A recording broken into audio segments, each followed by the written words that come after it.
يا سيادة المستشار، ما العملية ماشية عنب اهوت وبتفوزوا في الدوري، امال فين السحر والشعوذة والاعمال والشبكة مقفولة؟ واحد هيقول لي يا عم ده فوز حرام وفي احتواء، هقول لك هم بيدققوا في الحاجات ديت، ما تدقش. المهم يفوزوا، يعني لما يكونوا في المركز السادس هيروحوا فين اكتر من كده؟ لازم يلحقوا الموقف، علشان كده ابراهيم نور الدين موجود في الملعب. هيما ايه يا كابتن هيما؟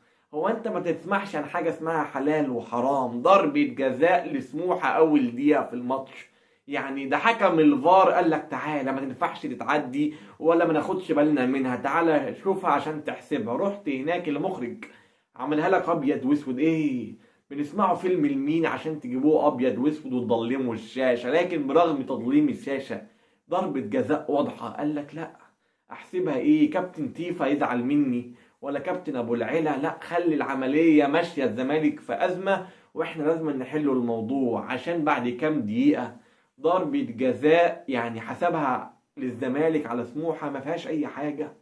ضربه جزاء من وحي خيال المؤلف، بس قال لك ايه يا عم، الزمالك محتاج زقه، الزمالك من غير احتواء بيقول واق واق، فلازم نلحقوا الموضوع عشان يزقوه شويه في جدول الدوري يروحوا يحسبها، مع ان الفار قال له ما فيهاش اي حاجه. لما حسبها قال له تعالى، هو انا طول الماتش هفضل اناديلك ضربه جزاء؟ ما فيهاش ضربه جزاء ولا فيها اي حاجه.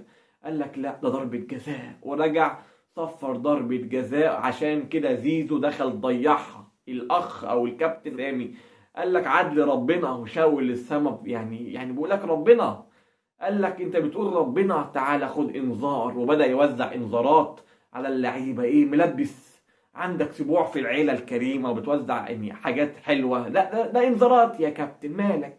مالك سخنان ليه وكأنك بتعادي المدرب او بتعنده؟ نيجي بعد كده بقى لعيبه سموحه خايفه، لعيبه سموحه قالت لك ايه ده، اي لمسه بضربه جزاء. المره اللي فاتت ضاعت، يا عالم لما يحسب لهم تاني هيعمل ايه؟ فتخيل بقى كل الجوال اللي دخلت في سموحه النهارده المدافعين واقفين من بعيد بيحلقوا من بعيد عشان خايفين، لكن الزمالك ما يفرقش معاهم. زي ما احنا قلنا هم 3 نقاط وانت واجري، لا تسألني على اداء ولا تسألني على اي حاجه، ده الوضع فضيحه. المركز السادس ليه؟ ربنا يكرمنا النهارده ب3 نقط حرام زقونا للمركز الرابع وخلاص اطلع 50 جنيه لله. هو ده المنطق، علشان كده لا يفرق معاهم حلال ولا يفرق معاهم حرام، وكل ده ببركة مين؟ هيما ابراهيم نور الدين الزملكاوي. عشان كده كابتن جهاد جريشة طلع يعني فضح الدنيا على ضربتين الجزاء. وده طبعا هيكون موضوعنا في حلقة بكرة في ضربي في المليان، علشان نجمع بقى الفيديوهات وردود الافعال. علشان كده نقول يا رب وربنا يعوض على الكرة المصرية، ولايك وشير واشتراك في القناة علشان دايما يوصل لكم كل جديد. ونتقابل بكرة بقى على الحلقة بتاعة ضرب في المليان، وتحياتي لحضرتك.